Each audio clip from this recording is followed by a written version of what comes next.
Hello, my name is Kelly Scholl. I work in the Office of Research Analysis and Reporting at the Office of the State Superintendent of Education in DC. I've created this clip today to dive in a little bit into our student data tool, which was created as part of the Serving Students with Disabilities During Periods of Remote or Blended Learning LEA toolkit.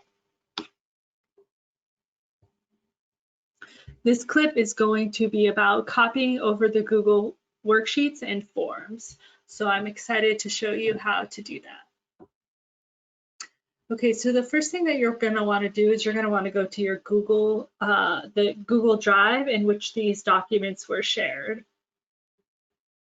There's a link to this drive in the written instructions titled Student Data Tool Instructions, which are posted on the OSSE website. Okay, so here you see a copy of each of these forms. We have the educator input form, the family input form, student input form, the weekly student service tracker, and then the sample student data tool. So these exist as copies for everybody to copy over and use for their individual purposes. So first you just want to right-click on one of the forms and select Make a Copy. This is going to create a copy right here that you want to go ahead and move into your own folder. So for our purposes, I've created this webinar training folder.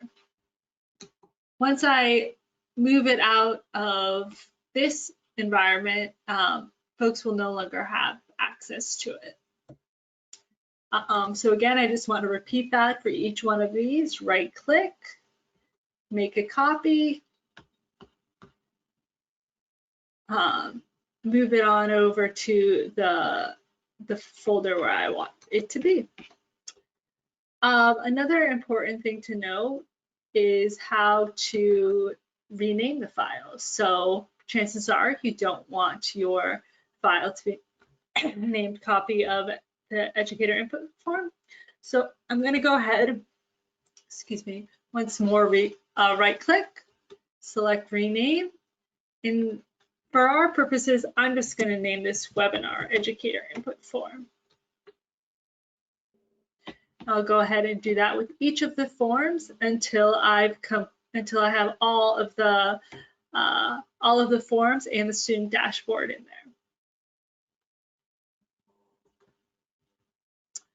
So for more information on these tools and more short videos, you can go ahead and check out the OSSE website on serving students with disabilities during periods of remote or blended learning.